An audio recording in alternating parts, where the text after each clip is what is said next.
Good evening, folks. Welcome to yours and truly, Lazer, UFT, alongside my partner in crime, Fozi. This is the Premier League preview show, match week 5. I hope everybody's feeling good, whether you're just getting up or you're just settling down for the evening. How are you doing, Fozi? Surviving, mate, surviving. You know, it's been a long weekend. Also, long weekdays, not weekends. Apologies for that. I'm still like recovering from Wednesday, mate, because it's been, you look hairy already, bro, man. You look like I'm getting older. The bush compared to when I see you on Wednesday, as people are aware, you know, we've had a majorly busy week. We're trying to bring the content to you guys. We're really trying to do that. We have some special guests on the show tonight. We have some of the regular guests. We're also going to be having Andy, the Leeds fan, keeping us updated with the current Premier League game, which is Leeds United versus Newcastle United. But without further ado, people, you know what we're going to do? Bring to you the intro.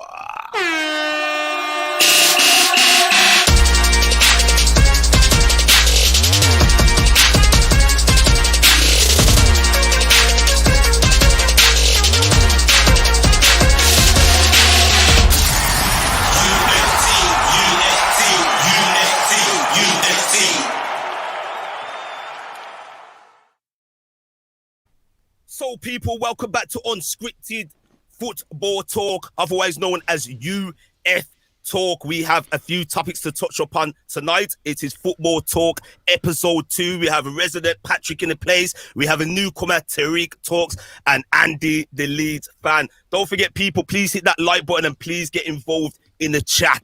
So, without further ado, it's the Premier League preview show. Here we go.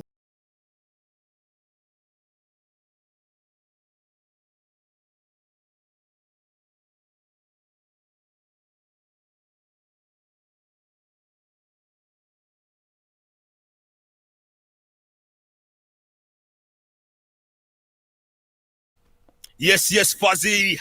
Shall we bring in the guests? Yes, Let's sir. bring them through. So, people, we are going to bring in one of our regulars, the joker of the pack, Mr. True City fan, Patrick. Hi. Good evening, Patrick. How you doing? Hi, how you doing? I see it only takes me a week to stay away from the show, and then there's a very late intro, and then there's another intro. That's very amazing work, guys. Amazing work. Big up to whoever. Big up to both of you, man. Big up to both of you. Yes. Just before we go further, I'd like to say, people, we are streaming simultaneously for the last time on Lazer LFC. I can see only 2 people are watching us on UF Talk. Please, if you're watching us on Lazer LFC, head over to UF Talk now. Hit the like button and please watch us on there. From going forwards, we're only going to be discussing other football matters on this channel.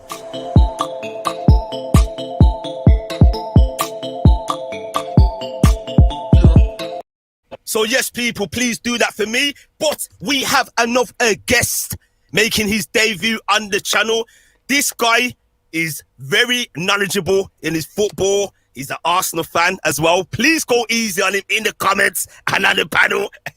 Yes, you, Patrick. I am going to introduce to you, making his debut on UF Talk, Mr. Tariq Talks. Pow. Thank you very much. Hello, everyone. Hello, guys. Thank you, Lazer. Thank you, Fuzzy. How you doing, Patrick? It's a pleasure being on here. It's a pleasure joining your channel. Ever since Lazer got in touch with me, I've been keeping an eye on it. And you know what? You forgot to do, Lazer? Where is it? Oh, man. I can tell you've had a long week, man. Lucky, I know it's been a long week. That's my other person down there, Lazer, LFC person. But let's give it to the people. Lazer.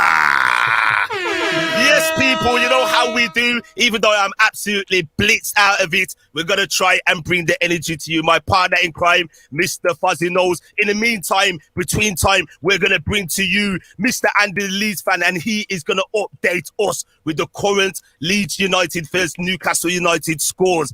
Andy, how's it going in that game? At the moment, in the second half, we've got the ball at the moment. just building an attack up, but nothing to report at the moment. Just gotta hopefully wait and see what happens. Okay, You and know? how are Leeds United doing?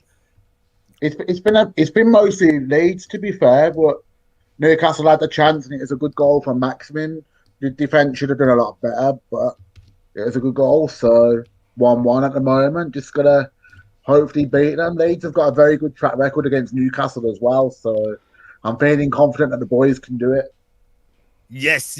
Thank you for that. You're gonna be bringing us updates for the duration of the show. We hope to see you on after on the panel. Thank you, Andy. Oh. So, people, we're gonna get stuck into the topics. What we have tonight, as we usually do, we will bring to you what is the highlight of tonight's show.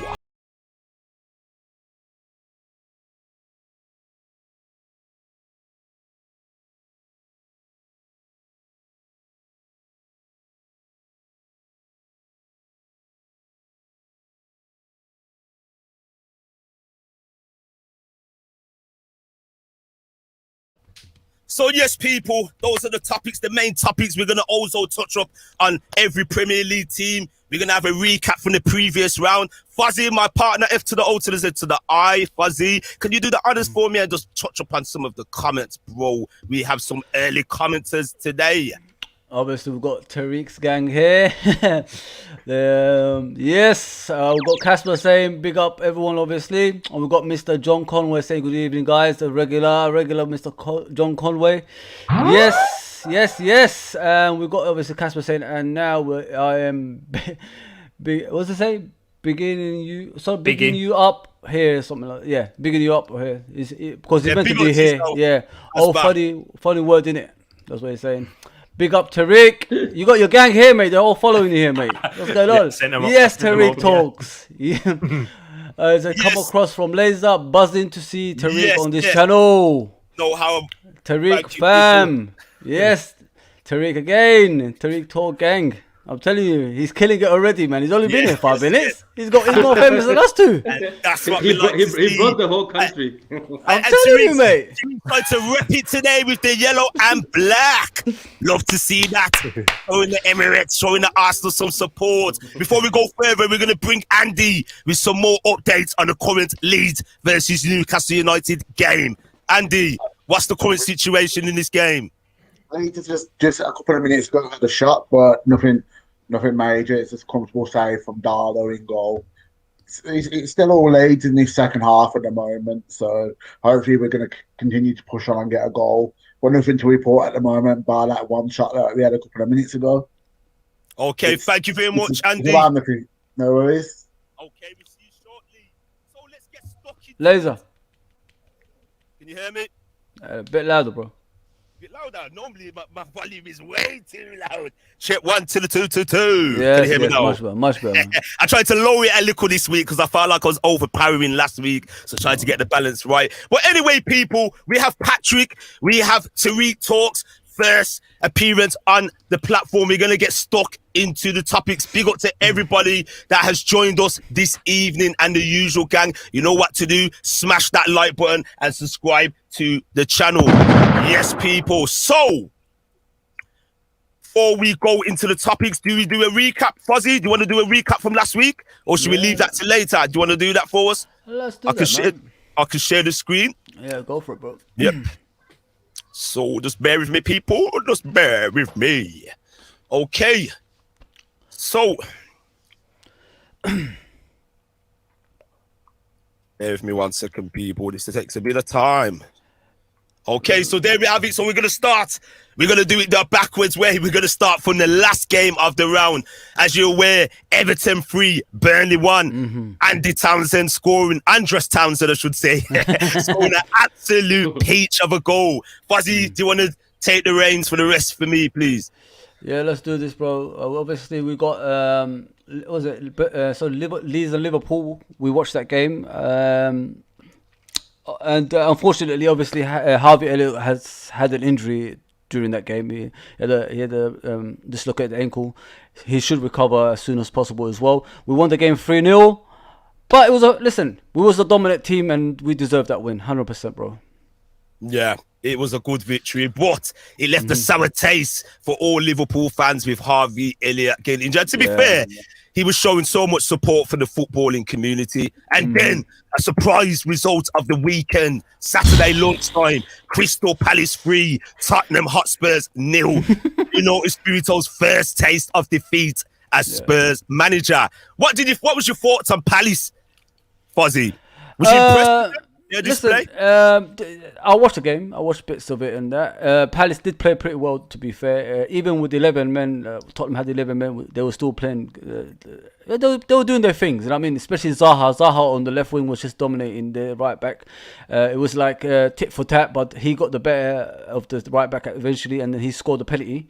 And then that Edouard, who came from Celtic, scored 2 goals, man, as a substitute with his first touch, I believe. No, second, because he had to control it, and then he placed it in the goal. So listen, Palace. I know a lot of people are not giving Patrick Vieira any hope, but they've done pretty well, man. Yes, and then we move on to a game that was highly spoken about. It was viewed by some quarters as a relegation 6 pointer. Hang on, Lazer. 1 second. Did one of the guys in the panel say they're gonna lose Arsenal? Not the fan of Arsenal. He knows what I'm talking about. He knows who we're talking about. Yeah, he's got a big, massive chest cat grin on his face. So sorry, Patrick. Sorry. To our new guest on the channel, Mr. Tariq, what was your thoughts on the game? Arsenal 1, Norwich City 0. For me, the result is all that mattered in this game. I thought the performance was a lot better from what we saw in the previous 3 games, of course. Brentford 2-0 defeat. No chances created, really. We didn't look a threat against any of the teams, Brentford, Chelsea or Man City. Whereas in this game, we actually had 30 shots, which is the most shots we've had since December 2017. Aubameyang had quite a few chances. For me, he should have scored at least 2 in that game. So it was all about the result. Bit nervy towards the end though. Norwich did look dangerous, trying knocking on the door. We had to do a few last minute blocks, like last ditch defending, but the result was all that mattered for me. Yes. We're going to talk more about Arsenal in tonight's show and Arteta as well. Then we move on to Brentford. The Bees losing their first game in the Premier League against Brighton Hove Albion. Then Leicester City 0, Manchester City 1, the current Premier League champions. They made very hard work of the game, but Bernardo Silva came through with the goods to give them the full 3 points. And then Fuzzy, talk to me about this game. Oh God. You know the hype, guys. You know the hype around Man United has gone down again, isn't it? You know it's got after the young boys. You know, it's gone. After this game, we was hearing we're gonna win the league, we're gonna dominate Europe, we're gonna do this, we're gonna do that. Yes, Ronaldo scored twice, but that Lazer said Newcastle bend it over like they always do because of Steve Bruce, ex-player, who always just plays defensive, doesn't even want to attack. If Newcastle played their game, they would have actually got something out of it. I don't know what you guys think. What do you think, Patrick, about this game? Did you watch it? Unfortunately, I watched it, and then unfortunately, unfortunately, no. I was watching it, and yes, I was also scared for a minute. But look, as one of my friends said, let's not just do Sue when they're winning. Let's also say Sue when they're losing. At the end of the day, it showed in the young boys match. These guys are not complete. Oli is not a good manager, and he's not going to get them where people think he is. Yes, Ronaldo is scoring, but let's not forget this is Newcastle. As Fozi has just said, it's Steve Bruce who always puts a welcome mat for Man United. And the rest. Whoever it is. Like, look at that. They're playing against Leeds, and they're playing better than what they were playing against United. And Leeds are fitter than United. Look, let me just give flowers where it's due. It looks like Ronaldo has come in with a vendetta, but he hasn't done it against very strong defenders yet. Against young boys, he tried, but he's an old man. You can see when he was running past the defender caught him. If that was Ronaldo years ago, you're not catching him. But let's just wait. I'm just waiting. Okay, they're going to prove me wrong if they play against a very strong team like Liverpool, even Arsenal, to be honest with you, with the back four they have right now. I want them to play against quality defenders, and then Ronaldo does his Sue thing with quality defenders, then we'll say that maybe United are threat. But Yeah. for this 4-1 game, after the young boys, the hype has gone down again. And, thank God, because now they're quiet, because there was a lot of noise on group chats, a lot of noise. Yeah, of course, brother. Okay, so we're going to move on now, people. Thanks for those opinions of those games. Southampton 0, West Ham United 0 in a stalemate. If I'm right, Mikel Antonio was sent off in the game. Then we went on to Watford, not doing very well so far to the return back to the Premier League. Watford 0, Wolverhampton Wanderers 2. Their first win in the Premier League so far. And then Chelsea having a good season so far, the current European champions. 3-0 beating Aston Villa. Romelu Lukaku with 2 goals in the game. So, people, I've got a moment. I'm getting a bit. Yeah, that's it for that round. So, we are going to talk about a few topics. So, let's get some comments up because it is getting very busy. Good turnout tonight. Don't forget, guys, if you are watching us on Lazer LFC, please head over to UF Talk. All the information is in the description down below. Do that for us, guys, and hit the like button. As of next week, we won't longer be doing a simultaneous stream. It will be all on UFT. So where was we in the comments now? Because it's packed out, Fuzzy. Help me out, bro. Know-how. I think it's know-how next there. Okay. Tariq. So anyway, I would like to say big respect goes out to Tariq supporters joining us on the platform. Much, much appreciated. The more, the merrier. The more people to share, the better. Yes, people. So big up Gillian Smith. Hi, Tariq fam. Big up to Know-how. Do you think Zaha will ever get his big move? Nah, over. He's a huge critic of Zaha. It's over. It's Talk over. to me about this one. It's over, mate. He's had his opportunities and he kept on failing. And not only that,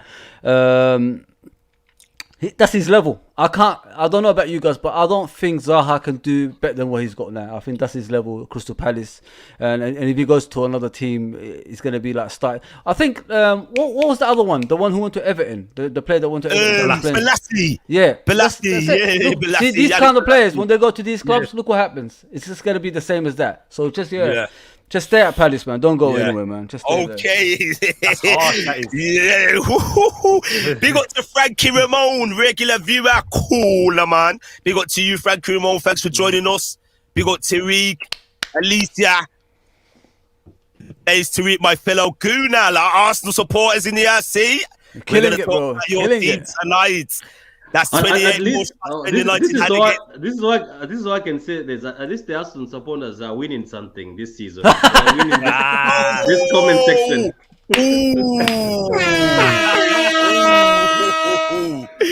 Big up to Fadzil as well. He's an old man, fittest player ever.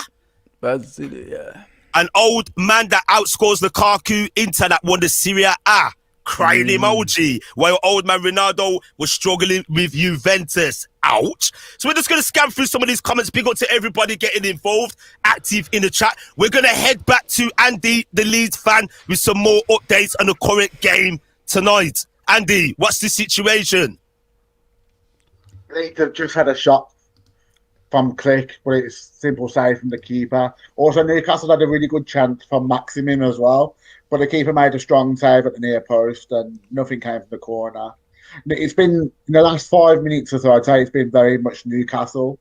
They're coming back into the game. Maximum's causing all sorts of problems for Leeds tonight. He's showing what a quality player is on his day, and tonight is definitely his day. Okay, and how long's remaining in the game? Hold on. Do we have a chance? 29 minutes? Yeah. No, okay. 29 minutes left. Now, I just thought we had another chance, so I was just waiting to say. And no worries, I'll let you know if I hear anything. Not sure what's going on there. Where's all the guests? I apologize for the technical hitch. Anyway, we're gonna move on and we have loads to talk about today. So we're gonna start with one of the big games of this weekend: Tottenham Hotspurs versus Chelsea. Tariq, how do you see this game going down, brother? Well, looking at the start of the both teams, Spurs initially, when they started their season with the first 3 games before the last international break, 3 wins.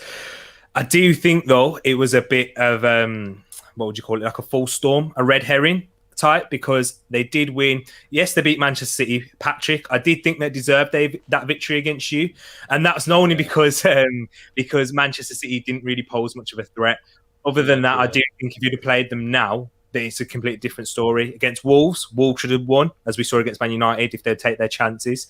And against Watford, they were quite lucky then too. So this Nuno side, it really did get exposed against Crystal Palace and for their defensive frailties. I've seen the team news before I came on this stream. They're missing a lot of players because of injuries as well. And I do think that will affect them and the confidence that Chelsea will be stepping into after their Champions League victory. I can only see one team winning this, and I've gone for a Chelsea victory. Okay, and do you see it being a tight, cagey game or a game where Chelsea will open them up and let loose?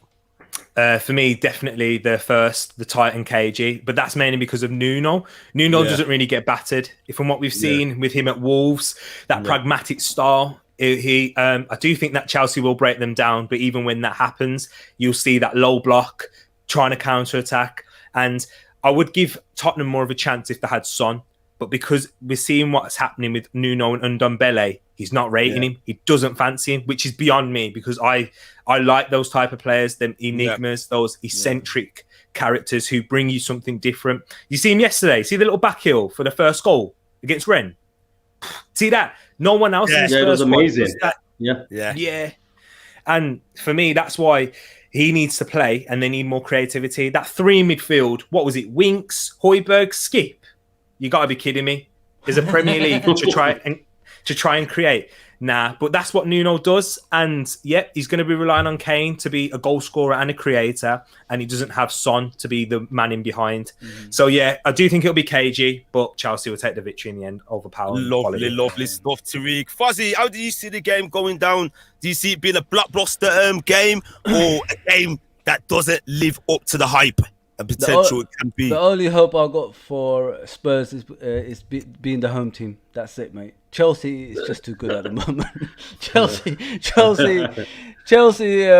Even if they have to grind out a result, they will do it. That's how they're playing at the moment. You saw them in the Champions League the other day, 1-0 win. Yeah. It could be a cagey game. It could be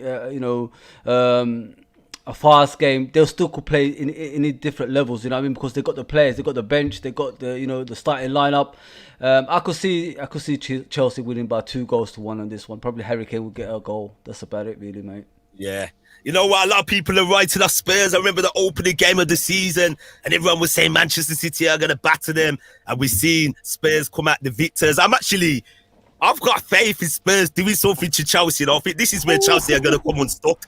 I really do think they're going to come unstuck. We know how they can play. They play very pragmatic, they're strong in defence, very compact as well and composed. But I just feel like the home crowd at Tottenham Hotspur Stadium will see them through. I just got a sneaky feeling Tottenham are going to win this by a 0-0. Patrick, how do you see the game going down, fan?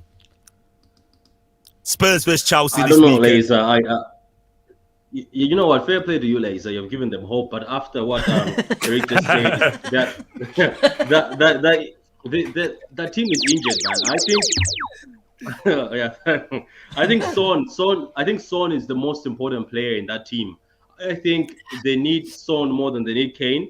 Yeah. And look, they're playing in the Conference League. You just listen to the name, Conference League, and they're struggling against teams. Mad. It's crazy, isn't it? Yeah, and they're struggling against teams that have got Wi-Fi passwords. And Patrick does it again. At least he's going for Spurs and not Arsenal. I know, but just imagine the struggle. I watched the game yesterday. They were struggling for a while. They were doing well. They had to come back.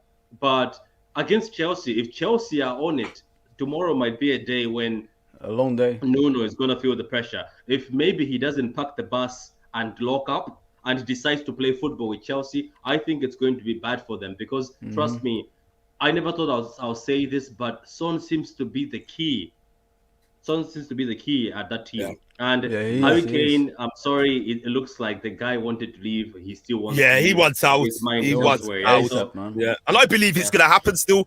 I believe something sneaky is going to go down in the January window. I really believe that.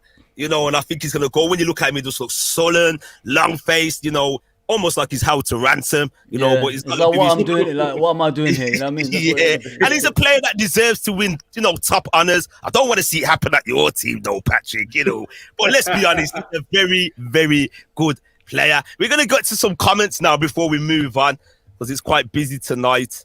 Hang on a moment. Where was we before? Trying to see where was we talking about Balassi. Yeah, so big up to Jake Richards in the place. Zaha is happy being the star man.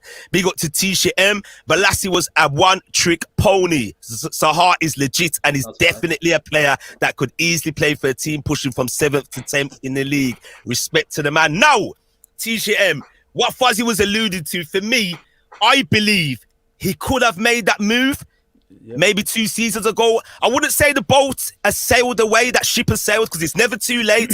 But for me, he's become a little bit stagnant. And if you look to the top 6 teams, your Leicester Cities, if you take out, let's say, the traditional top 4 of the equation, who is he going to play for? I don't know what you guys... Those teams.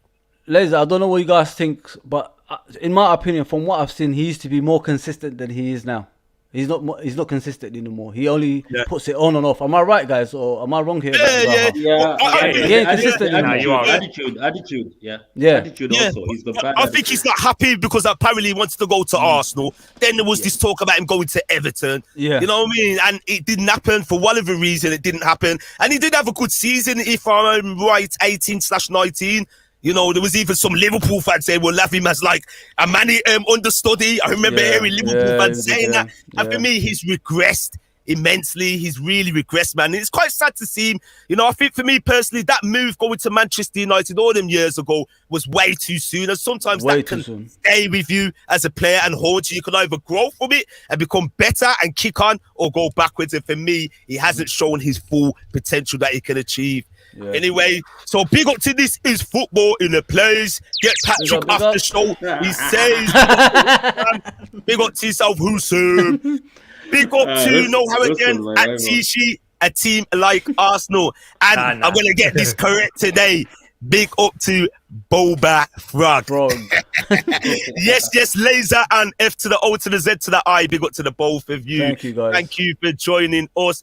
Shout out to all of you from This Is Football. Turning into the Sahar show. This is Sahar at West Ham or Leicester would make some sense. So big up to the people. Big up to the people in the place. So yes, we spoke about Spurs versus Chelsea. Guys, what's your score predictions in the game? For me, I'm going to go Tottenham Hotspur 1, Chelsea 0. Tariq, how do you see it? 2-0 Chelsea. Lukaku being the difference maker. Like that's the difference what Man City lacked against Spurs. They didn't have that. Chelsea have that. I don't think there'll be many chances. 1 or 2 chances, Lukaku take it, and then counter attack, bang, they'll get a second. Yeah. Okay. What about you, Fuzzy? It's going to be a cagey game, I think, as well. I think it's going to be 2-1 to Chelsea. Okay. Yes, Lukaku and probably Ziyech. How do you say his name? The left-footed Ziyech. Yeah. I think he will score, and probably Harry Kane will get a goal just to keep up appearances.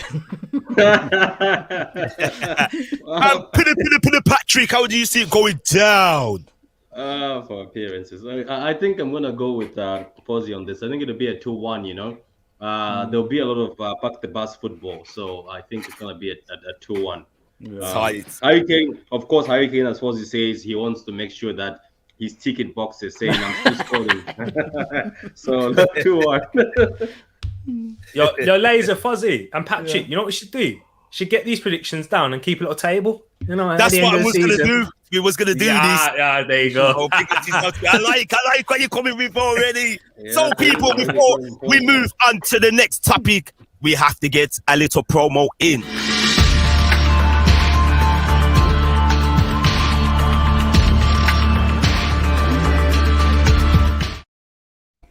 So you know what to do, people. Hit that like button, and if you haven't done so already, please drop us a subscribe. We are going to move forward now to the man in question, Mr. Romelu Lukaku.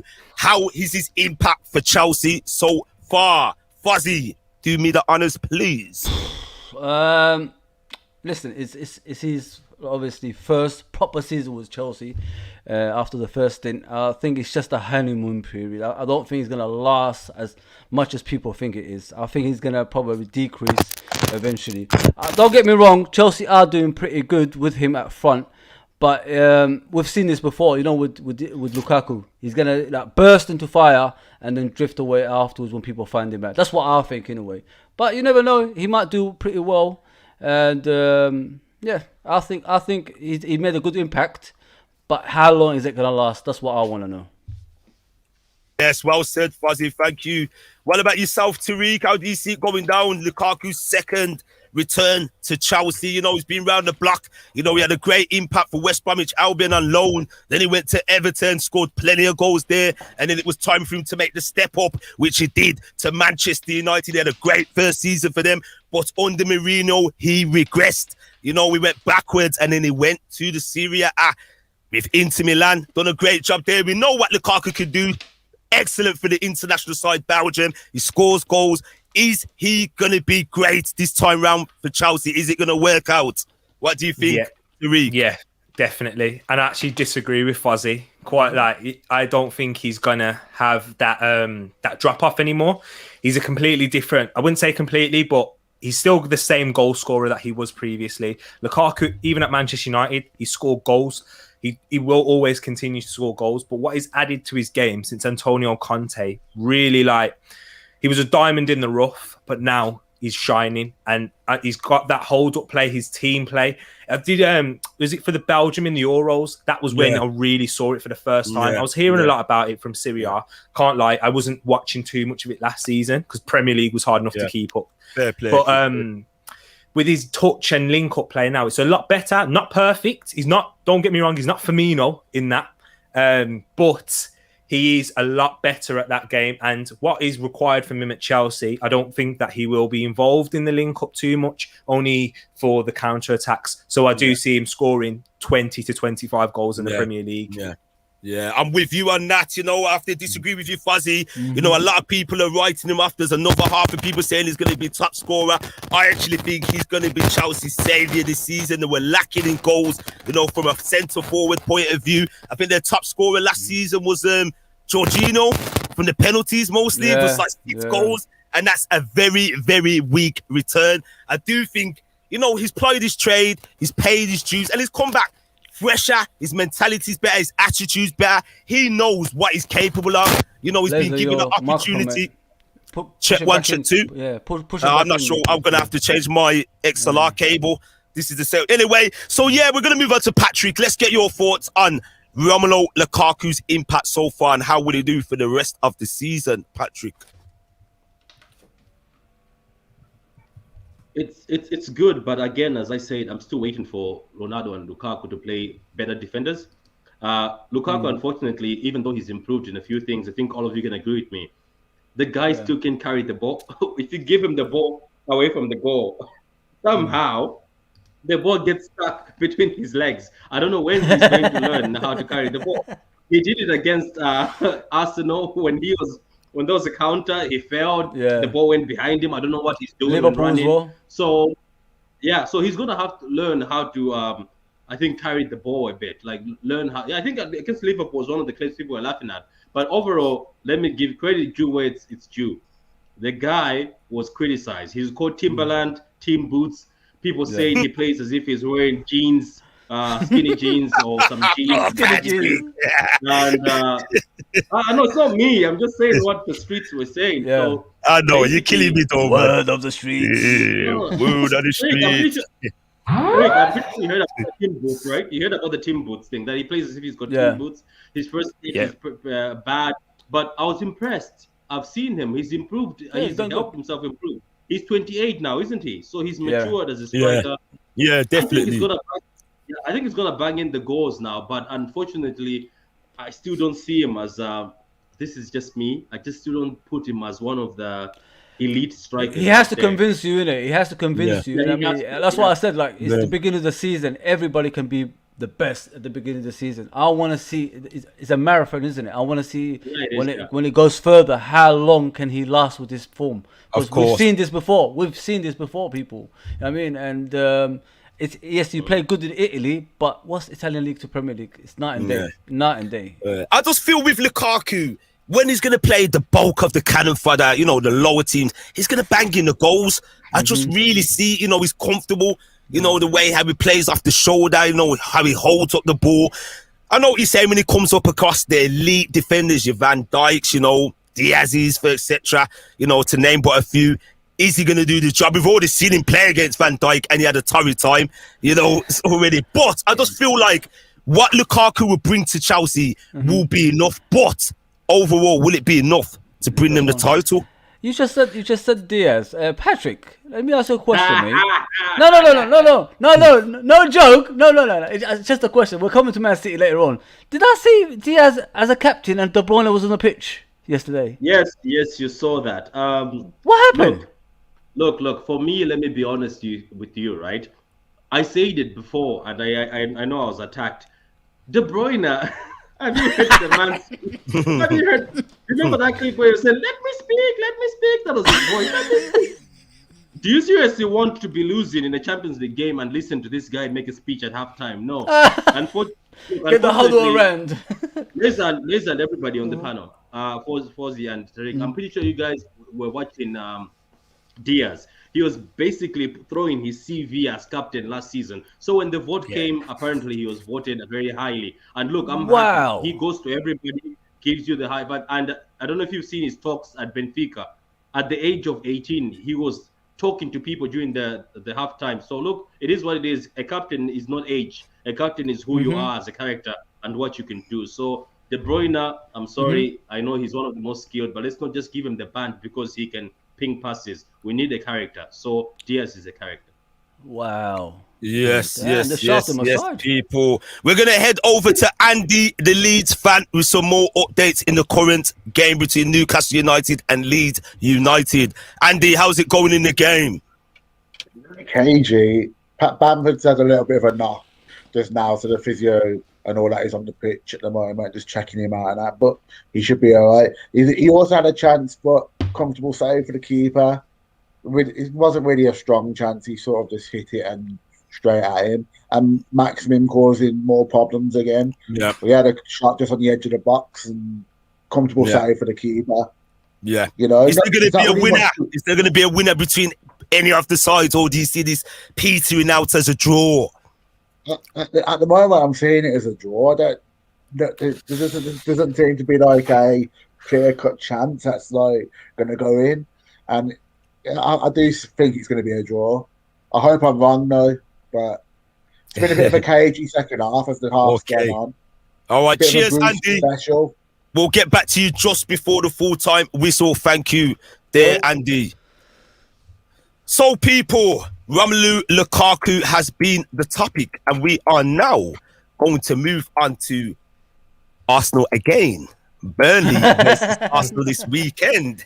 I don't think we've purposely pulled this out of the hat, Tariq. This is a topic that we have to talk about, and we'd like to know, as an Arsenal fan on the platform, your thoughts on this game and the situation regarding your manager, Mr. Arteta. So we have Burley versus Arsenal taking place tomorrow afternoon. So we're going to start with you, Tariq. How do you see this game going? Do you feel like the boys will have a bit of confidence on the back of their first points of the season against Norwich City last week? Or do you see this one being a struggle? Because in recent years, Sean Dyche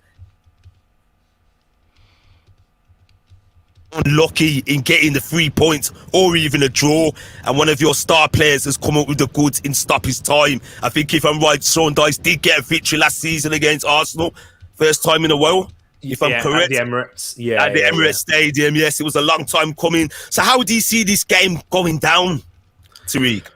Well, I'm just glad that Granit Xhaka suspended for this one, because in the first game at the Emirates, he got sent off. And in the second game at Turf Moor, that's when he gave the ball for Chris Wood and when he knocked it in and we drew 1-1. For me, definitely going to be a tough game for Arsenal. My biggest interest, what I'm going to see out of this game, I want to see how Ben White deals with Chris Wood and Ashley Barnes.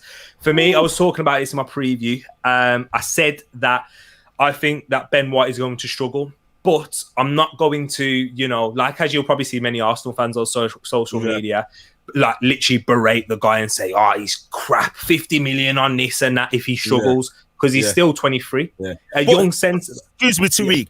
The price tag sometimes can affect a player, can make or fees quoted. What was your thoughts as an Arsenal fan? You thought, yes, it's worth it, or that's a little bit too much to be spent on a player that's not quite ready at the level required? In straight away terms, you look at it and no, he's not worth it right now. But I've got a lot of opinion on price tags in football nowadays. I don't think we should look too deep into them. Yes, as a general fan base, you're going to. But like, for me, Ben White and Pepe, for example, if you look at Pepe and Thomas Partey, everybody, when Thomas Partey was signed, said that successful signing, he's going to transform your midfield, this and that. As an Arsenal fan and an honest Arsenal fan, if you're looking at that, he's been a flop in that case currently. Yes. Because he's not stayed fit. Thank you, man. Respect. Thank you. But when you look at people are gonna like what you say live on air. No, it's good. It is very good to say how it is. Yeah, but I don't think he will be by the time when it's all said and done, because at pre-season smashing, it's just about staying fit, and I think he will eventually. But right now, if we're talking absolutes now, he's a flop. However, everybody calls Pepe a flop. Pepe is our third biggest goal threat. He's our third top goal scorer ever since he walked into the club. That's not his fault. He cost 72. And also, like Patrick, I wonder if you'll agree with me on this. And I've got something for you, Lazer and Fozi, with Liverpool too. Jack Grealish will never be worth 100 million unless he becomes the next Kevin De Bruyne. If we're talking about value, if you go and win a league and a Champions League, and he contributes, and he becomes a Raheem Sterling, then he'll still never be worth 100. Like everyone will say, he's not worth 100 mil. So as a football fan now, I can't look at price tags. There's so many factors. It's the modern day price. That's what it market, is. It's the modern day market, unfortunately. And this is for you guys. I feel that everyone judges. I think Liverpool are the best. Like everybody holds them as an example. And I think you are. If you hold Liverpool as an example, you're setting yourself up to fail. Everyone's saying, "Oh, Liverpool got Salah for 35 million," but not Salah's one of the greatest players to ever play in the Premier League. Let's triple that now. Yes, if we want to talk about it's worth triple that. Virgil van Dijk, 80 million. He's going to be one of the best centre backs in the world, and in my opinion, one of the best centre backs to ever play the game all round. Yes, 100%. So that's what I'm on about with price tags. Back to the Burnley Arsenal though. I do think we will struggle. I think that Burnley will score a goal. But I feel that Arsenal now, if it's all about the first goal. If one of my viewers was saying this in my previous stream, if Burnley get the first goal, it might be tough then, because we've seen how Arsenal have cope when teams sit back like deep Brentford. line defending, Exactly. So it's all about if we get the first goal. Aubameyang, I think that, by the way, we're going to see the previous Aubameyang. I don't know if Patrick would agree with me on that. I think he'll get 15 minimum. Yeah. Just 15 and 20. Sorry to interrupt you, Tariq. Patrick's going to leave shortly. Just before he leaves, want to hear his thoughts on Arsenal versus Burley. Do you see Arsenal struggling in this game, or do you see them getting back to winning ways, Patrick? Okay, so the guy who loves football in me says Arsenal are back and they're going. The defense is back and they're going to win this game. But the agenda merchant in me wants Arsenal to be beaten just for me to continue laughing at them. It is more fun. It is fun. It is just fun. It is just fun. But you know what? Being serious, I think this is going to be a difficult game because Burnley are one of the worst teams to play against. They are going to. They're horrible. I know. Yeah, they're gonna pack the bus, hoof the ball, just kick it in front, clear it. So I don't know. Is Arsenal good in the box? Because that's where Burnley gets that joy. Because if they get corners, they're going to be getting corners. If they get corners, who do you have confidence in that defense that is going to defend those corners? And is Ramsdale very confident with, as a keeper, going to command his area and get those balls?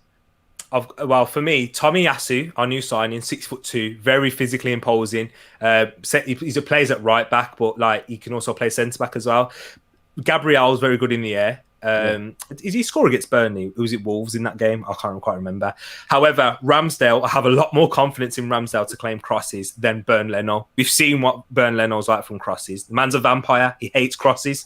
So, literally, that's a good one. Come on, Lazer. That deserves Lazer. Come on, that deserves.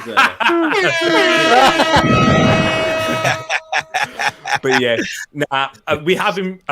However, after this season, after losing David Luiz and replacing him with Ben White, I actually do think that we've not improved aerially in the transfer window. So yeah. Yeah, thank you. Are you going to get going now, Patrick? Are you going to stick around for a bit longer?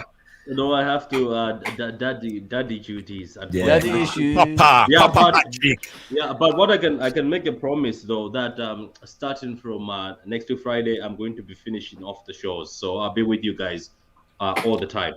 It's your channel, bro. Yeah, of course you're gonna be much appreciated, man. You're part of the platform, and you know you have to do what you have to do. So thank you for your time tonight, Patrick. Big up to yourself, nice to meet and you. hopefully.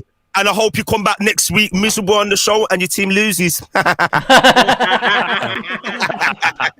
Later, I'm gonna clip that. And if your team you loses, do that. I'll clip that. You do that. Big up to yourself, man. Respect. See you later, Patrick, our resident Manchester City fan. So, Fuzzy, do you see this game being one of those short dice games where it's like, boys, come on, you know what you need to do. You know, you're going to be very physical. Let's bully them. Arsenal weak. Do you see it as a game where it's going to be another shithouse game, 0-0 deep into the game, and either team gets the goal? Because what I've tend to notice with previous Arsenal and Burnley games. Lazer. You hear me? I don't know why he does this. Can you hear me? I can hear you now. Yeah. Yeah, it's much better. Why? It must be my compressor. So anyway, apologies for the technical hitch-up, guys. As I was saying, I feel like it's going to be another game where Burley are going to stink up the joint. You know, they're going to keep it tight, what they usually do, play for set pieces, get the long balls in, and are Arsenal going to be able to cope with that? You know, because they're going to still be nervy. Yes, they got the win against Norwich, you know. And for me, it's about Arsenal picking up points now. There's nothing glamorous about it. They have to pick up points, you know. They're in the mire. Let's be honest, they're in the shitter. It's after hours now, so we can get a little bit raw. You know what I'm saying? No disrespect to your team, Therese. And to be honest with you, as a football fan that has been watching football for many, many years, it's quite sad to see Arsenal like this. Yes, we can laugh and revel in their demise and have a bit of banter, but when you see a club as big as Arsenal FC, you know, way back from the Gooners, the history they have, and they're in this predicament, it's not right.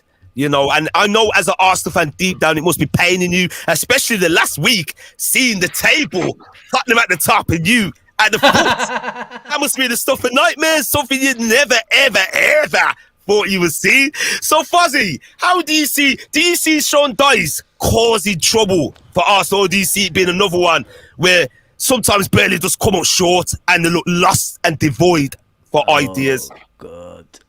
Man, I feel for Arsenal. I really, really feel for Arsenal. The Mitchell brothers are going to do them in, mate. He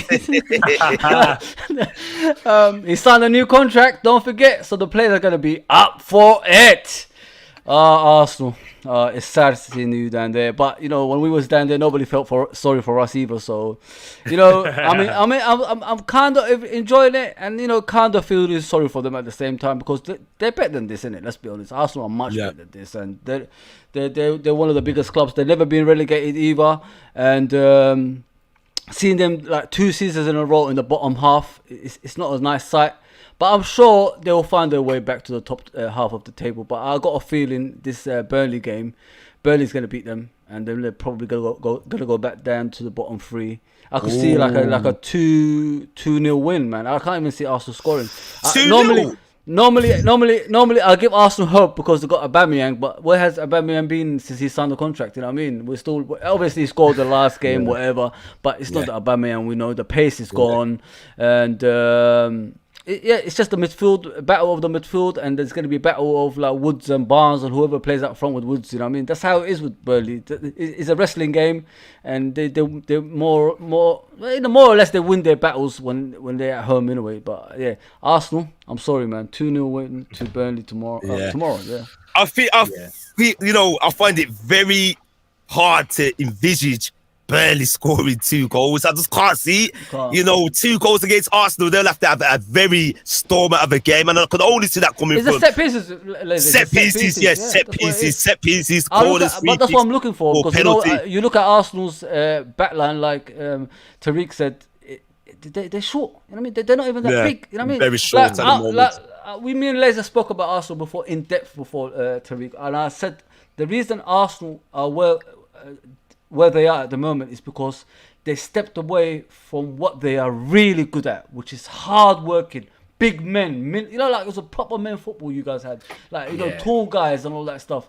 Now you just got these slight players like Arsene Wenger left you guys with, and you haven't recovered since. You just got to go back to basics. If you go back to basics, the Arsenal way, start from the beginning again, then you can work your way up to this tiki-taki and all this stuff you guys want. You know what I mean? That's what I think, anyway. Yeah. We're just gonna stop you there, Fuzzy. We're gonna bring in Andy, the Leeds fan. The game is into injury time now. Andy, what's happening in the game?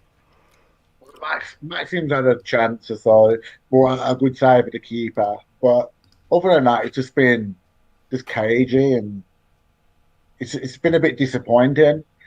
You know, it looks like it's going to be a 1-1. Yeah. No one looks like they're going to score. And the only player who looks like he's going to score is Maximin, or whatever his name is. He's been absolutely quality tonight. Yeah. I think he's a good player, right? You said Maximin. Yeah. I think so too. Yeah. He's been absolutely brilliant. It's been the Maximin show. If I'm being honest, especially in the second half. So Andy, if the scoreline stays the same, who's going to be happier with the results? Is either team not going to be happy? Can either team say they could have done better and came away with the 3 points, or is it just right how it is? The game sort of it's been a close game. A 1-1's probably about right, but I'd say as a Leeds fan, I'm disappointed because we're usually so good against Newcastle. I was expecting us to win tonight. You know, start our season officially, but it's another draw. We're having too many draws at the moment. Yeah. Something you didn't do last season. Yeah. It was either win or lose. You know, when you're getting a few draws in there now. We have had a tough start, to be fair. Like we've had Man United, Liverpool, Everton, and Burnley, and 3 of them teams are in the top 4. Yeah, fair play. I mean? So you could join us after the full-time whistle for your thoughts on that game, Andy. Thank you for the recap during the stream. Appreciate that, bro. So people, Fuzzy coming with the spoilers there. So big up to the people in the comments. We're gonna get some more comments up before we leave them lagging behind. If we have forgotten you, apologies there. We're going to try and get through all of them. So big up to TCM, very active tonight. They think this game will make or break Arteta. Know-how going backwards and forward. They agree with that 100%. And then we have know-how again. Arsenal are one of those teams where you look at their players and setup and have to say that the manager should be getting much better results. He seems to be the weak link. And we are going to talk about Mr. Arteta shortly. Big up to everybody else in the comments, TCM and know-how. So, final score, we have a result. Newcastle United 1, Leeds United 1. It finished. So to share the points. So guys, we're going to talk about Arteta, but we're going to get a quick promo in first. Make sure you subscribe to UFT, like and subscribe UFT. It's Ryan here, and make sure to subscribe to UF Talk. Hit that like button and subscribe. Yes, people, you heard. Please hit that like button and subscribe to the platform. We're a new up-and-coming channel, and this is for every football fan to get involved, no matter which team you support. Please, yellow and black. So, on the subject of Arsenal, we are going to get back to talking about the manager, regardless if Arsenal do get a win tomorrow. And I'm going to give it to you first. Tariq, is Mikel Arteta still under immense pressure? Most definitely. For me, Arteta, I'm one of those Arsenal fans that hasn't been in or out. If I was to lean more, I would say currently at this moment in time in, because and it's not mainly because of the results, obviously. When I look at the job that he has been given, I don't blame Arteta. This is the owners. I never wanted Arteta in the first place when he was linked with us. When there was that whole situation where Everton got Ancelotti and we got Arteta, I wanted Ancelotti then because I feel like we needed an experienced head. But given the situation, what's happened at Arsenal and the amount of players that we've had to turn over, that's why I give credit to Arteta, and that's why this is the time is now. We have to see all my eyes and all pressures on Arteta. If he loses a game against Burnley today, like loses it tomorrow, that's when I question the manager, because this is his players. He brought in Ramsdale. I'll tell you something interesting. Edu actually didn't want Ramsdale, our technical director, the one who's supposed to be making the decisions, but the Cronkies trusted Arteta. Edu wanted Neto, you know, the one Barcelona, the Brazilian keeper. Yeah. But no, we trusted Arteta. Arteta went Tomiyasu, etc. So now we have to see those players perform, and we have to see them not just beat Burnley. I want to see progression in their performances as well. So we got that result last week. So yeah, pressure is on Arteta, and everyone who knows it comes from my channel. The manager that I want, if Arteta leaves, and if and when the managers, the board do decide to get rid of him, is Graham Potter. He's got the experience. He's young. He's still young, and I've seen what he's done with Brighton with players like Adam Webster, Dan Burn, and Lewis Dunk. And the best he's gotten out of them. What would he? And he's already done with Ben White. He's already worked with Ben White. So what about Gabriel?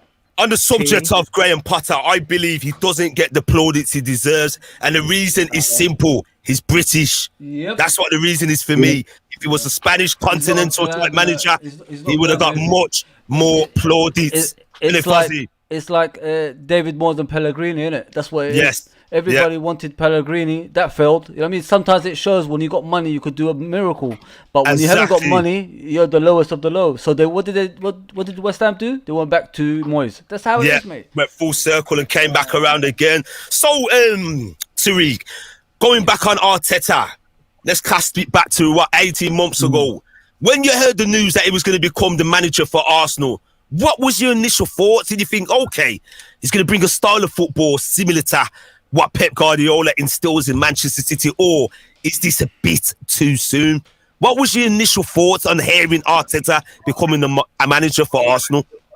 So straight away, the best way to split this up is before his first press conference. Before his first press conference, too soon, way too soon for me. However, when I did see his first press conference and how he spoke and how he came across, very different to how Arsene Wenger spoke. How he said, "You're either doing it my way or the highway, basically," and that's what he did. And in terms of and how he spoke, and we have seen it with Guendouzi, his actions have told. Actions speak louder than words. How he's treated Guendouzi, I've seen the Arsenal fan base go mad at that. The whole situation with Ozil. This is what Arsenal fans were calling for and screaming for. We needed to be more harsh and roll with the iron fist a bit more. So he's had to really help Arsenal try and transition into that. So that was how I felt prior. And now this is the big time, as I keep alluding to, the big time to see if we have made that transition yet. Because this is something that you Liverpool fans can relate to. I'd say we've moved out of the era where we signed Jovanovic and Charlie Adam. We've got rid of those type of players. Jay Spearing. And now we're starting to bring I like where you're going with this. We're starting to bring in the Coutinhos. We're starting to bring in those Coutinhos that they're coming through the Sterlings. And hopefully next season we may get our Suarez. It's going to take time to read. Looking on the outside as a neutral fan, you know, for me, I just don't see Arteta having the minerals to take Arsenal to the next level. And the reason be modern day football, fans do not have the time and patience, and they'll simply will drive him out. We're not going back to the 1990s, or let's say even the 80s. You know, I could cast back to a great manager of all time in football, Mr.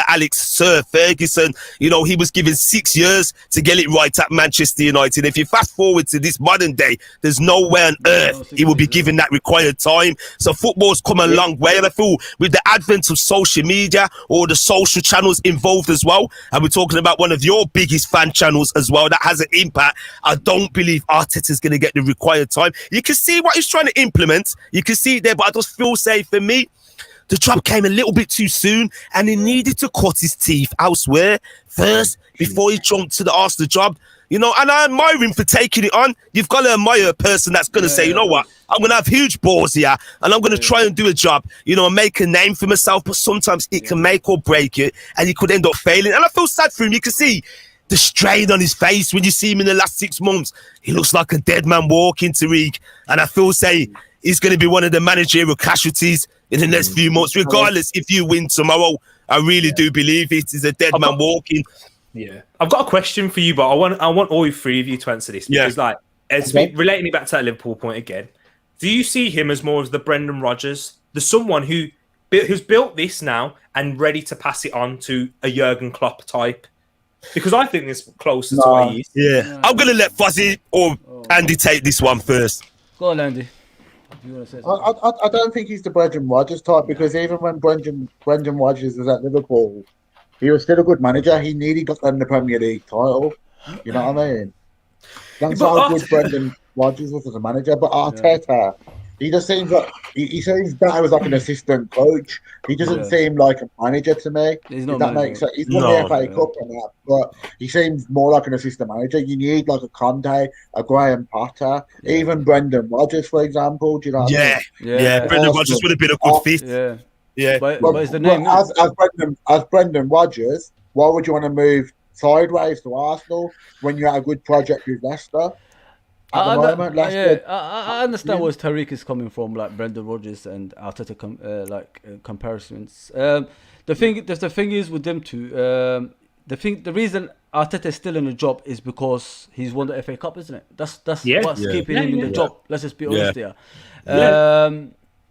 With Arteta, the issue with him is he tried to change the style too quickly. He need to get the right players in order for him to implement his style of football. Unfortunately, you don't have the actual finance for that. So what did he do? He had to settle for the players that was already there, and he still got those players that's already there. He hasn't got rid of all of them. You look at Klopp; it took him time.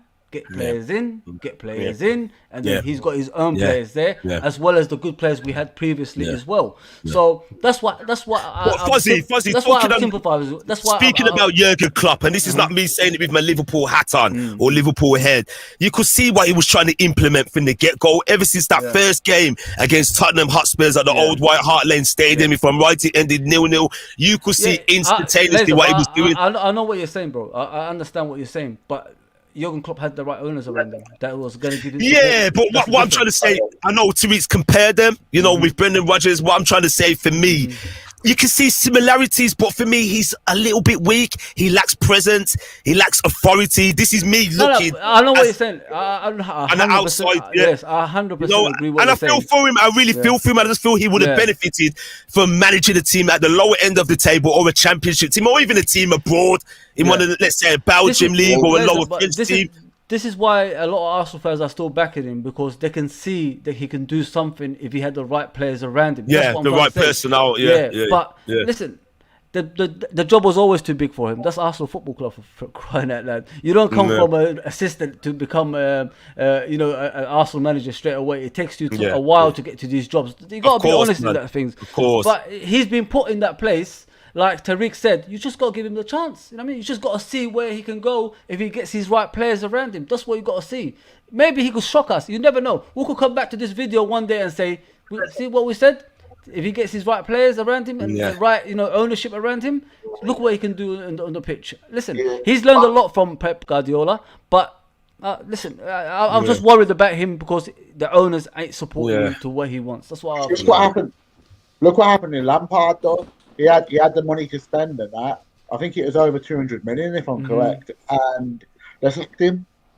Yeah, but Lampard wasn't getting results. Yeah, but Arsenal would be happy where Lampard was. Was it? Wouldn't you? Of course. You would. Yeah. I just feel like with certain managers, for me, chiming in now, they have their required level, and this is no disrespect. This is not banter or anything like that. When we can look at the Manchester United manager, Ole Gunnar Solskjaer. There was a comment made the other day saying, would you believe it?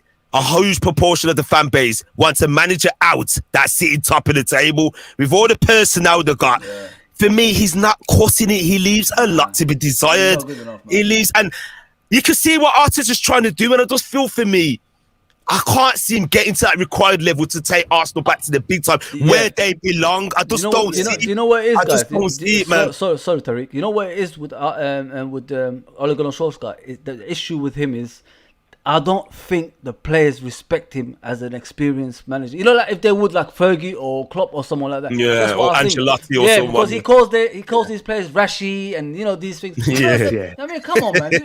They're not your friends. These are the players that are gonna get you the sack if you show them that much respect. Of course. I mean, he has to be stronger than what he is, and he will never be at Old Trafford stronger than what we see. I think he's gonna get the sack one day. It's gonna be probably. I think so. The unfortunate thing for him is he's got Klopp and Pep Guardiola here. I mean, that's the unfortunate thing for him. If they wasn't here, he'd probably win the league or something would happen. Yeah. Let's just flash up a comment. Beings that run this subject, Arteta was a Brian McClare level player. Whoa. And he's a Brian McClare level assistant manager. Now, know how I'm taking it you are an elder fan, because going back, Brian McClare, a lot of people may be watching this thinking, who the hell is Brian McClare? If you don't know who he is, he was a Scottish player that played for Manchester United in the late 80s to mid 1990s. Brian McClare. He was a striker that turned into a midfielder afterwards. Yeah, that's right, Fuzzy. Brian McClare. So, people, big up to yourself, locked in and locked on in the place. Premier League preview show, match week 5. We've got a couple more topics, and we're going to have a rundown on the fixtures for this weekend. So, we're going to talk, like we usually do every week, about one of the teams at the lower end of the table. And we would like to start with you for this one, Andy. Will Norwich City get relegated again? Tell me, Andy. Talk to me. I'm gonna answer this really simply. Yes. They don't look. Because yes, they don't look good enough for the Premier League. They're like the modern day West Brom. Does that make sense? Yeah. You know I think the worst. I think the worst. The worst. Yeah. I think the worst than West Bromwich Albion. West Brom at least gave you a game. Yeah. But I'm saying the West Brom thing in the sense of a yo-yo club. Years ago. The previous West Brom yo-yo, boing, boing, boing. Every season, they come up, straight back down, up, down, up, down. So that being Norwich nowadays. Yeah. So Andy, talking about Norwich City getting relegated, they've lost 4 games on a trot. They've got another tough game tomorrow. Can Norwich City adapt? You know the manager Farke, does he strike as a manager that's naive and he just wants to play his own way, a bit similar to how Bielsa does it? Or can he make it late and think, you know what, let's drag this by the scruff of the neck and let's give it a right go? Because for me, when I look at Norwich City, in the majority of their games, they look lackadaisical, they look scared, they look very nervous. When I saw them against Manchester City, for me, we know Manchester City is a powerhouse, the current Premier League challenge, but that was beyond ridiculous. They looked like a beaten team. I mean, if that was a boxing match, referee would have long ago threw the towel in. You know what I mean? And for me, Norwich City, the majority of their players, your Pookies, they've got Grant Hanley from right, the captain in central defence. He's had experience in the Premier League before with Blackburn Rovers. They've got to do better. They've been in the Premier League, we're talking 2 years ago. So they've had the experience being in the Championship, winning games, being promoted. And it's almost like it's back to square one, being the whipping boys. And I just find that very, very strange. What do they need to do, Andy, to try and prove everybody wrong and say, look, we're in this for the big time. We're not here to make up the numbers and pick up a paycheck. We're in here to stay. What do Norwich City need to do? I just think they haven't, if I'm correct, they haven't really signed anyone, and they've lost their best player in Buendia. We're losing Buendia and not really replacing him. They are going to struggle this season. I don't think they've got player for player. They're not good enough for the Premier League. It's like they're far too good for the Championship, but they're not good enough for the Premier League. It's true, man. It's true. It's gonna be problems. I think Farke is very naive. He tries to play his way. Yeah, I don't think he has a plan. At least with Bielsa, he has a plan B. Yeah, he'll say that he's only plan A, and obviously, but we have different formations that we play. Farke just seems to play the same way, and it's not working. They've got experienced players like Braun and that, But Yeah.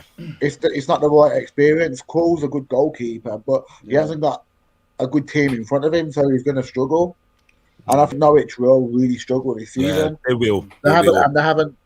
Yeah. And Pookie he had a good start the last time he was in the Premier League. But look what Shadow happened of at the the end player. of Yeah, the season. excellent start, man. He was in my fantasy team. Yeah, But I yeah, like the yeah. games last Well, year. look what happened. Look what happened to him at the end, though. He wasn't Yeah. scoring and that. I know. Tried And off. then if he weren't scoring, Norwich weren't winning. That's it. That's it. Thank you for your thoughts, Andy. So Fuzzy, Mr. F to the O to the Z to the I, my partner in crime. How do you see? How do you like? What does Farker need to do? And I know it's City in the Premier League to make the numbers up. But how do you see? Are you disappointed in them on the return? Did you expect better from Norwich this time round, having had the experience prior to being in the league? Because it's not so long ago, you know. You've asked for like what do they need? I think they need a new manager, mate. You know, what I mean, that's what I think. I know like people love this Barca and all this stuff, but he's playing the same football that he played a couple of seasons ago. You know what I mean? You're not learning from the past mistakes, as you said. It's more like a circus. You know what I mean? It's like if you want entertainment, just go and watch Norwich now. You know what I mean? That's how I see it. You know what I mean? You got Catwell doing this and that, you know, and all this rubbish. we don't need. You actually want to win games, not like winning dancing competitions. You know what I'm saying? It's really bad because you know I grew up on Norwich being a good team, like mid-table team back in the day with Chris Sutton and Jeremy Gus and all them lot. That's what I grew up on. Those are the memories. I think Jeremy Gus scored the last goal in the cup as well at Liverpool. It's a sad sight, mate. I honestly think it's time they took a different direction. Going solid route, you know what I mean? Get those defenders like to defend properly and the midfielders to, you know, battle properly and the strikers to score a goal. Like he said, like Andy said about Pookie. When was the last time Pookie actually had a shot on goal? We don't see him doing what he normally does anymore because he's probably frustrated. It's the same type of football that he played a couple of seasons ago. Listen, the best option for them is get a new manager in that's tight, you know, who's going to keep them in the Premier League because 4 out of 4, it's not right, man. Yeah, it makes there's one thing as well. You know, like the worst part of it is the other two teams that got relegated, promoted. Don't forget, I think Norwich was champions, weren't they, when they got promoted? That's the other two teams are doing better than you. You know what I mean? That's even worse if you think about it. Yeah, but I don't think.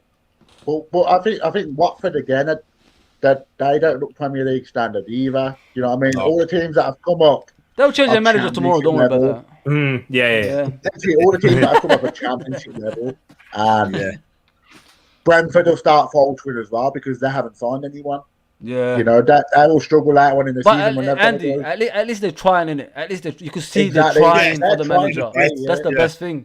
Yeah. Exactly. So Tariq, sorry, Andy, go ahead, bro. If any of the 3 teams that came up last season, the season just gone now, the only team that looked like they might stay up is Brentford. Yeah. And you wouldn't have been saying that at the start of the season, would you? Never going to say that. No. You know, I was. as Ozzy said, Brentford are trying. They're trying to play football and they're playing their way. You know, it's a good brand of football.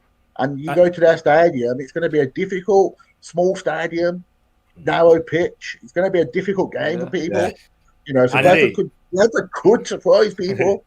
Andy, Brentford, for me, relatively speaking, I know I'm speaking in like absolutes again, but they are the best run team in the world relative to their size. Brentford shouldn't be in the Premier League. Brentford should not have made the money that they have made from Watkins, Benrahma, Morpie, Ezri Konsa, those players. Like, they're Premier League proven players, and then they've still got some in their ranks. But with Norwich, like, I don't mind Norwich. Because, guys, I want to ask you guys this question. Would you rather have a Norwich in the Premier League or a Burnley? Because I'd rather have a Norwich. Of course, Norwich. But like I said in the previous stream, this one, sorry, Dan. You're always going to get a Burnley no matter what, mate, Tariq. You know what I mean? That's how it is in the Premier League. If Burnley leave, there's a Stoke coming up. If Stoke leave, there's another, you know what I mean, Oldham coming. That's how it is. Yeah. It's always Wimbledon, crazy guy. It's always been like that. So but I think what people are saying now, it seems like Burnley have outstayed their welcome. And I don't want to disrespect Burnley fans. I'm sorry, Dan. In advance, I apologise. This is one of our resident Burnley fans on the platform, Dan. Okay. But for me, I don't know, man. I'm not going to go in there tonight. But anyway, as you can see, people, Norwich City are in trouble. They've lost 4 of their current Premier League games. As you can see there, they lost 3-0 to Liverpool in the opening game, 5-0 to Manchester City. They did beat Bournemouth in the EFL Cup, and then they lost to Leicester City by 2-1 and an Arsenal last weekend. So already they're in a huge negative goal difference, and it's going to be very hard for Norwich to recoup the points. For me personally, guys, I see Farke, if they want to move forward and try and stay in the Premier League, they're going to have to look elsewhere for another manager. For me, he's too naive and way too open. Yeah. Too open. So, guys, we're going to go on to a quick little general Premier League chat. We're going to talk about the fixtures for the weekend before we hit the road for the night. So I'm going to share my screen once again with you. In the meantime, we're going to get a jingle for you.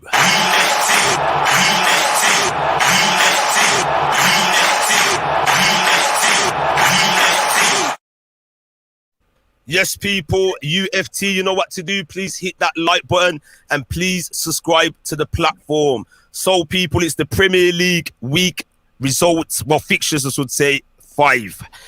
Match week 5 to take place this weekend. We've already had a result. Newcastle United won and Leeds United won. Andy, just give us a brief rundown, please, on that game, how it unfolded. It was a very open game from my opinion. It was very end-to-end. Leeds dominated in the first half. Then Newcastle came back. Leeds scored a beautiful goal from Rafinha. It was definitely a cross that just went all the way in. But a goal's a goal at the end of the day, you know. And then it became the Maximum's show. He started dominating the game. He was having shots. He was running past defenders. He was playing like a world-class player, you know. And if anyone was going to score for Newcastle, it was him. He's just needs the consistency, innit? He just needs consistent. That's all. I think that's his next level. If Maximum plays like he did today every week, he'd be up there with some of the best players in the league for sure. Yeah. You know what he reminds me of? I don't know if sorry, Andy, Fuzzy. He reminds me of a raw version of Mane, like raw. The early Mane days, Southampton. It's got that feel to him, man. But yeah, man, Newcastle United won, Leeds United won. That ended up. So then we have the games for tomorrow, the first game of the day. Wolverhampton Wanderers versus Brentford. How do you see this one going down, Tariq? I think this is going to go down as a Wolves win. It will be tight, though. Wolves will dominate possession, which is what, you know, if you're a Wolves fan, you're not used to seeing that as often with Nuno's tactics. But yeah, Wolves will dominate. Brentford will look to counter-attack.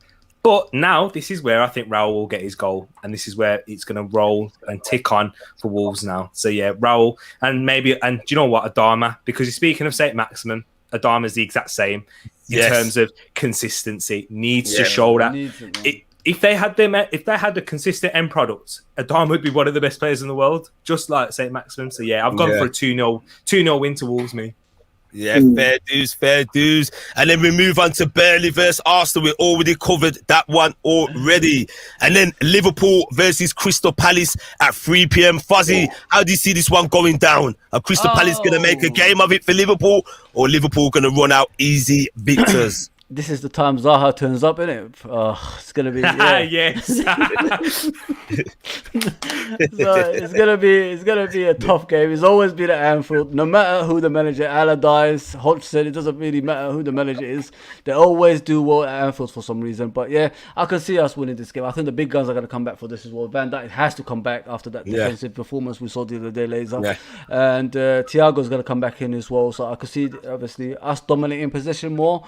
And we just got to learn from past mistakes when we played Palace, isn't it? Just don't play it into their hands. The thing, like the reason they do well at Anfield is because we play tit for tat. But if we play our own game, I think we'll do better, mate. I think we're going to win that one by 3-0. I think so. Apparently, there's talk about Konate making his debut either in this game tomorrow or the game against Norwich City in the Cup next week. Cup. Yes, I certainly agree with that, Fuzzy. We then move on to Norwich City versus Watford, 2 teams that have been promoted for the Championship. Norwich City versus Watford. For me, I see this game ending up in a 1-1 draw. How do you see it, Andy? I was about to say the exact same thing. I think it's going to be a score draw, 1-1 for sure. I don't think both defenses will keep a clean sheet. What about yourself, Tariq? I've gone for a 2-1 victory to Norwich, and the main reason for that is I think Watford are better than Norwich. Watford have a better squad than Norwich all over. However, with the whole Cisco Munoz situation at Watford, if he loses, he'll get sacked before the next international break, and there's no pressure on Daniel Farke, so I think that will tell, and they'll grab the victory in the end. Yeah, good point, man. Okay. Thank you for that. And then we have one of the main games of the day, the pride of the Midlands, the Lions, Aston Villa versus Rafa Benitez, Everton. Everton have gone slightly under the radar, people. Yep. They've gone under the radar, you know. I think we're just leaving them behind, concentrating on the big four teams. And if you look at the table, they're right up there at the moment. But can they sustain that for the course of the season? For me, I see this game, Villa, you know, finding it hard to break them down. I think Everton will score first, and I do believe Aston Villa will nick it. You know, it's going to be an evening game. You know, their fans are going to be there. I think Aston Villa will get a win. And you've got to cast yourself back to last week, guys. They were very unlucky against Chelsea. I know the scoreline looks different, 3-0. Sometimes in games, it could be deemed as a battery and a comprehensive victory. Yeah. But for me, Aston Villa were very unlucky, and they were unlucky in a few other games before. And I see Aston Villa running out the victors and giving Rafa Benitez his first taste of defeat. How do you see it going, people? I think it's going to be the other way. Rafa Benitez is making Everton into a very strong defensive side and a very strong side in general. They've had very good results so far, and they're top four for a reason. You know, they're playing well, they're winning games. I was happy about Leeds getting a point out of them. So, God, I don't want to see them. I see it being an Everton winner. I think the Rafa Benitez effect will work, and he'll somehow nick a point against Villa. They'll shut them down, and then Calvert-Lewin or Richarlison, whichever one you want to pick, will score. I think it'll be 2-1 to Everton. Yeah. What about yourself, Mr. Fuzzy? Yeah, mate, I agree with Andy, man. Unfortunately, Rafa Benitez is doing business right now. He's playing the ugly football, you know, like win or get a draw kind of football. And I can see that happening. Aston Villa is hot and cold at the moment, man. They haven't got the, what do you call it? They haven't gone away from Jack Grealish yet, if you know what I mean, guys. It's taking them time. That's the problem with them so far. So they need to get used to each other and the formation, like, in order for them to compete in the league. But yeah, I can see Everton winning. Everton are battling, mate. They're battling, bro. You know what I mean? So they are. They certainly are. And even if they don't win, they'll get a draw. That's how they are. Yeah. And then we move on to the Sunday's games. Brighton Hove Albion versus Leicester City. Now, for me, Leicester City are found wanting in many games. And last night, they were comfortably beating, was it Napoli? If I'm right, Napoli last night, and then the game ended up as a draw. We know this is a different competition, but for me, I actually see Graham Potter side running at the victors in this one. You know, I'm going for a 2-1 victory to Brighton. I do. I believe Brighton will get the 3 points tomorrow. How do you see it going down, Tariq? Do you know what? I wish I was brave enough to say that myself, because I actually do rate Graham Potter more than Brendan Rodgers. That's probably a little bit of a hot take, maybe, because Brendan Rodgers seems to be a bit of a favourite. But yeah, Leicester's defensively. Now Johnny Evans picked up another injury against Napoli to come off. Yeah. Their defence falls apart. Sionchu, for me... What's happened to that guy? What's happened to him, Tariq? Like, all of a sudden, everybody's running past him. I know. I was watching Turkey game, and people were running past him like it was nothing. Know. Next Mustafi for me. That's what I think it was the injury, you know, guys. That injury he had, man, was it 18 months ago, you know, when we had the other pandemic? He hasn't been the same. Yeah, because if you catch your eyes back, Fuzzy will remember this. Liverpool played Leicester. I think it was Sionchu's debut season, and we made hard work of that game. It was Christmas time, 2018. Was it the Penny Milner one you're talking about, that one? No, the one before that, bro, when Salah scored those 2 goals.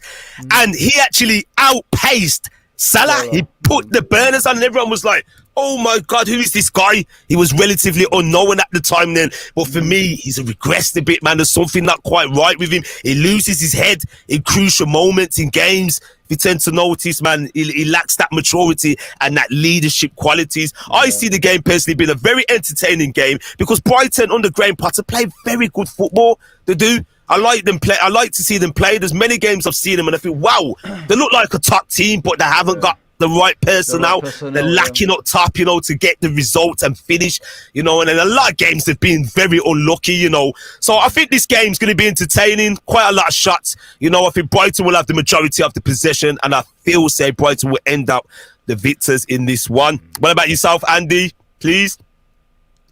I think Brighton do play good football, but I think Leicester will have too much for them. The Vardy will start scoring maybe again, and Leicester have got a really good team, and they usually beat the teams around, like the teams that they need to beat. So I do see Leicester winning this game pretty cool. I think about a 2-0 Leicester.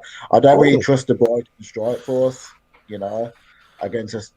Jens Scheuren choose the new Mustafi and that, but I think Leicester will be too much for them. So I'll see it being a Leicester 2-0. Okay, thank you, guys. We're going to move on to another game, and it's a battle of West Ham United. David Moyes' West Ham United versus the new 2.0 Manchester Ronaldo United. How do you see this going down, Mr. Fozi? Oh my god, is Antonio going to play in this game, or is he not? No, banned. Banned. Yes. No way, man. It depends. It depends on West Ham how they're gonna come out. You know, I mean, if they dominate the midfield, I think they can win the game. But after what happened to Man United against Young Boys, I think Man United are gonna come out and have too much for them in this game. I honestly think that, because I don't think the fan base, I don't think, you know, Ronaldo is gonna accept, you know, what happened to him in the Young Boys. You saw him coming off the pitch; he was actually pissed. You could say that right now. He was really pissed off in that game, so he's probably got into the players saying to them, I don't want to see that again. So he's the manager now, you know what I mean? yeah. So I think they're going to come out winners, and the only downside for West Ham is they haven't got Antonio up front. Yeah, what about yourself, Tariq? How do you see it going down, bro? Unfortunately, Man United win. However, Man United, in all the games that they've played, they haven't impressed me in terms of performance. Against Wolves, they were lucky. That should have been a goal. That should have been a goal. Lucky. Exactly. And they were lucky against... too. It's true. There you go. And then also against Southampton, they were lucky then. Adam Armstrong, 1v1. Oh, absolutely lucky. Absolutely lucky. I can't believe that chance. Hit it straight at the goalkeeper.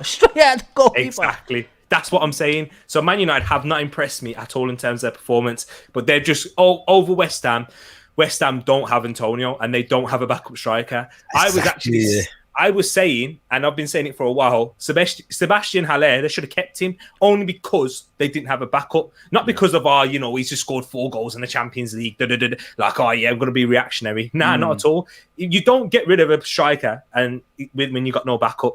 So, for me, sadly, Man United win. However, they will concede because they are so imbalanced. All this Rafael Varane talk, Tariq. You know what? Sorry, bro. Don't interrupt. No, carry on. That's right. Do you think Rafael Varane's overhyped? Because, you know, all these years he's been playing alongside Ramos, one of the best defenders in the world that used to take care of him. Now he's playing with Dum Maguire.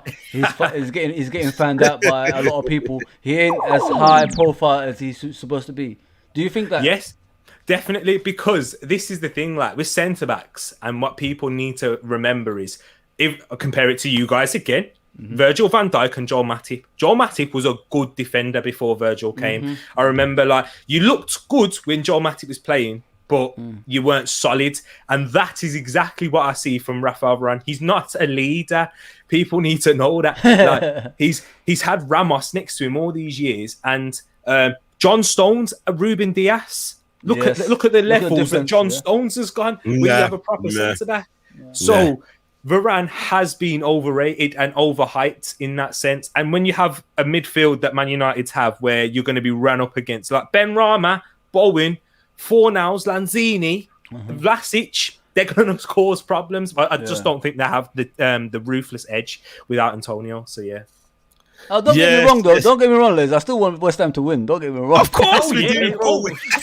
Of course we do. Andy, come on, Andy. You want West Ham to win as well, surely? We all want West Ham to win. But let's be honest, no Antonio, no victory. I know. Unfortunately, guys, I think we've all had our fun the last couple of days with Manchester United losing to a team called Young Boys. And And I think it ends this weekend. I think Man United will get back to winning ways. I just feel like sometimes when David Moyes comes against his old team, he's very unlucky. I'm not saying he's in the mode of Steve Bruce where he hands them the points. I just feel like, do you think he tries too hard against his old team? He does. He certainly does. He tries way too hard. And if I'm right, last season he came so close to having a victory against Manchester United. The ball went out, didn't it? The ball went out or something. And then he did. It did, yeah. And I just feel Man United will have too much for them tomorrow. You know, they're going to feel, you know, fan wanting West Ham without their star man, Antonio. And I just feel like Man United will concede the goal and it'll end up, you know, either 3-1 victors or 2-1. You know, Man United do score goals. But as Tariq and all the panel alluded to, there's that imbalance, man. There's still light for me, man, you know, and we're going to see a lot of Man United, you know, be found wanting in games this season. They're going to be relying on Ronaldo, their star players, you know, Pogba, Fernandes, and it ain't going to be enough, but that is another subject for another time. We're going to move on to the final game. We already covered this one briefly. Tottenham Hotspurs versus Chelsea, Super 4th Sunday. I see Tottenham ending up 1-0 victors in this game. What about the rest of you guys? I think you're on your own there. I think everyone else is going to agree with me and say Chelsea. No way Tottenham are keeping a clean sheet. And you never know. and I don't see where Tottenham are going to grab their goal from. Obviously Harry Kane, but like I think Harry Kane, you got the three centre backs on him. Do you know what I mean? Where's he going to get the service? It's 0 touches from a penalty. VAR.